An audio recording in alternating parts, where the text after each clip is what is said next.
Not so very long ago, diesel SUVs used to be the norm when it came to new car launches. And while the popularity of SUVs has shown no signs of diminishing, it is a different story when it comes to what powers them, because these days you are much more likely to find an electric or a hybrid system powering your SUV than you are a diesel, unless you go into a Mazda showroom and look at one of these. This is the new and huge CX-80. This isn't just any diesel engine either, but a new, as in designed from scratch, 3.3 litres straight six that promises gutsy performance with 6-cylinder refinement. Also available in the smaller CX-60, in this instance the diesel powerhouse sits in a car that at nearly 5 metres long is a rival to larger SUVs like the Santa Fe, the Kia Sorento, and even premium options like the Volvo XC90. In fact, this car is about 20 centimetres longer than most of its rivals. It really is enormous. Now, I should say it can also be bought with a plug-in hybrid system with a 4-cylinder petrol engine, but let's be honest, the diesel is more interesting, isn't it? And speaking of interesting, the CX-80 can not only be had with 7 seats, but also as a 6-seater. A bit like the MX-30 we reviewed recently, this car is proof that Mazda, it just likes to do things differently. Pricing for the CX-80 starts from around £50,000 for the entry-level exclusive line trim, rising to £57,000 for the top-spec Takumi Plus models. Every CX-80 comes with 4-wheel drive, loads of equipment, and of course acres of space. So the space in the back, and the first thing to say is that these doors and this opening are huge, and they go to 90 degrees as well, so getting in and out is super easy. And wow, I mean, this is the full VIP treatment back here. This 6-seater model, it feels pretty special actually. So big door bins down here for water bottles. This one has the sun blinds as well, which is nice. And of course you have this big center armrest slash storage system here. Couple of cup holders. There's another tray under there. You've got 2 USB-Cs down here, separate heater controls, heated and ventilated seats in this top spec model, and of course you just have lots of room, so obviously lots of leg room, lots of headroom, even with this panoramic roof in place. And so let's check out access to the third row. So I'm going to move this out of the way so you can see what I'm doing. So you can see it's very easy to slide these seats out of the way like so. Quite a big step up.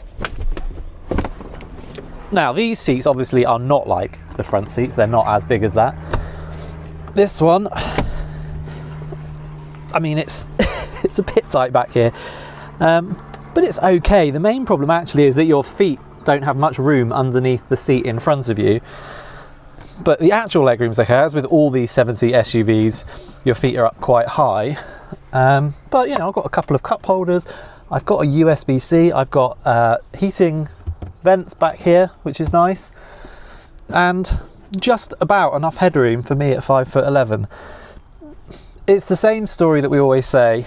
For adults, for short journeys, you're probably going to be okay back here. Kids will probably quite like it back here. It's fine really, and tipping these seats as well is a doddle. There's just a strap on the back. You pull like that, and they're down. So you won't be shocked to hear that the CX-80 has a huge boot. Even with 7 seats in place, you get 258 litres of space back here. That's a really useful sized boot that you can get shopping bags, you know, a couple of holdalls or whatever in. If you drop all these seats like so, this goes to 687 litres. It's a whopper. And clever detail, so you can store the parcel shelf under there so it doesn't get in the way when you don't need it. There's a bit more storage under there too.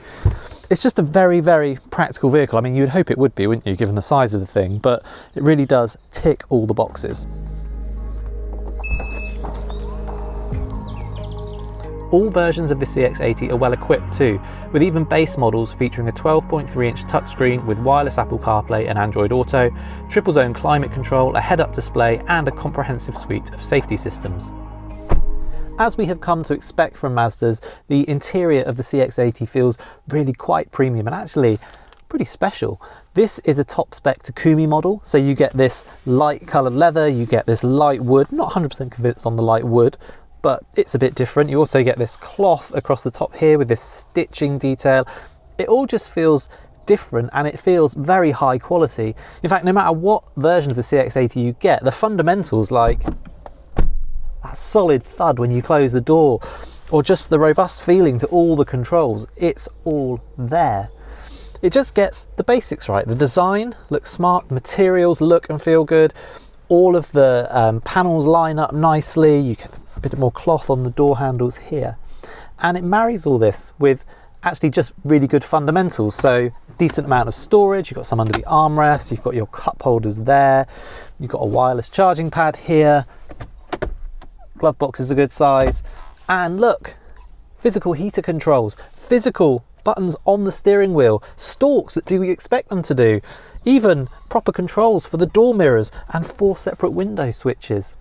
There are parts of this that almost feel like you've gone back 5 or 10 years, and you know what? It's fantastic. Nostalgic folk who also happen to own a horse box or caravan will also be pleased to hear that the CX-80 can tow up to 2,500 kilograms, regardless of whether you choose a plug-in hybrid or this diesel version. The driving position is really commanding, it's nice and high, just like you want from an SUV. There's lots of adjustment in the steering wheel and in the seat, and visibility is actually really good, although you never forget this car's size. And certainly parallel parking or multi-storey car parks in a CX-80 are not for the faint-hearted. As for the infotainment system, it uses this rotary controller here. Now, interestingly, my 9-year-old daughter got in this car and tried this. She said, "Dad, this is the first car you've had in ages where I can't find Radio 1. So that's a victory for parents everywhere. Personally, I find this pretty easy to use actually. It's all pretty intuitive. I like that you can control it whilst driving, and it allows you to focus more on the road than on what you're pressing on the screen. I also think the digital dials are really clear. They don't have any sort of fussy transitions or anything like that. It's all just very sensible, really, really good. The only thing I would say is that the graphics across both of these screens are not quite at the level that you'll find in a BMW, Mercedes or Audi.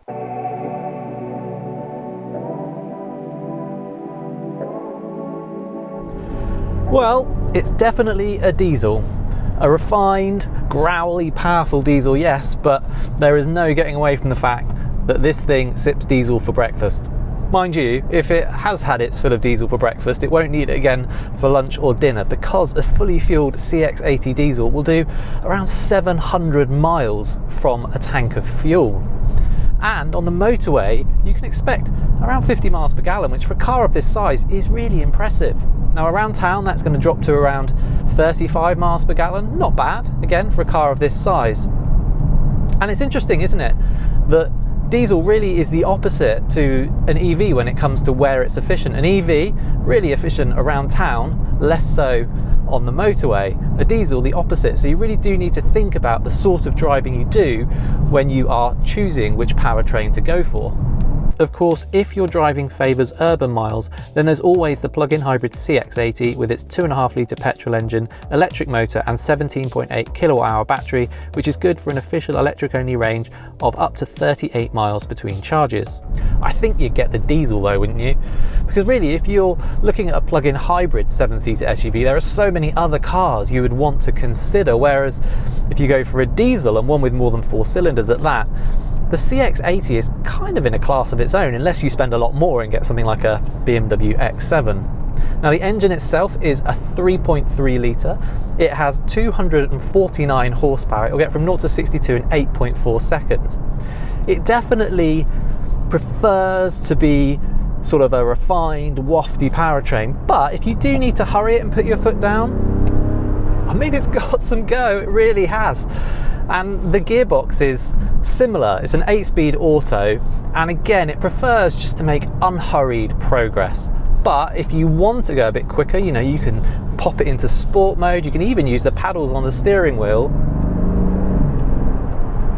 And yeah, it can shift. Surely all this big Mazda needs to complete the picture is a soft and cushy ride.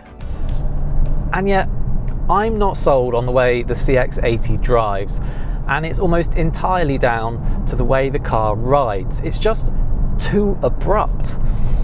For me, a big 7-seater like this should be all about comfort and luxury, but this, I mean, it almost feels a bit like it's on a ladder frame chassis, because it kind of wallows, but then it also thumps over bumps and potholes. It just doesn't have the air of luxury that I think it really should have. Now you could say that the payoff is sporty handling, although is that really what buyers want? Even if it was, sporty would be a stretch. Now, I mean, the CX-80 is okay for such a big and heavy SUV, but I know it's more expensive, but a BMW X5 would run rings around it. The steering is a bit slow to be really engaging. The body leans in corners. Okay, you would expect that from a big, tall and heavy SUV. And it's fine for a car like this not to be sporty, but if it's not, then I do think it should be comfortable. It's only really when you get on the motorway does the CX-80 really settle down. Below that, I do think the ride is a problem, particularly when it's up against rivals like the Hyundai Santa Fe and the Skoda Kodiaq. The CX-80 is an interesting addition to the UK car market, not least because of the 6-cylinder diesel engine and the availability of the unusual 6-seater seating configuration. The question is, are those things enough to make it stand out? Or actually are buyers going to prefer the more interesting styling of the Hyundai Santa Fe or the really good value pricing of a Skoda Kodiaq? And then of course there is the ride, which I do think is a problem in a car like this. And as such, it's hard not to think that the CX-80 is going to be something of a rare sight on UK roads. What do you think? So does the CX-80 float your SUV-shaped boat, or would you go for one of its rivals instead? Let us know, and whatever car you're thinking about buying, remember to head to cargurus.co.uk to find loads of great used models for sale.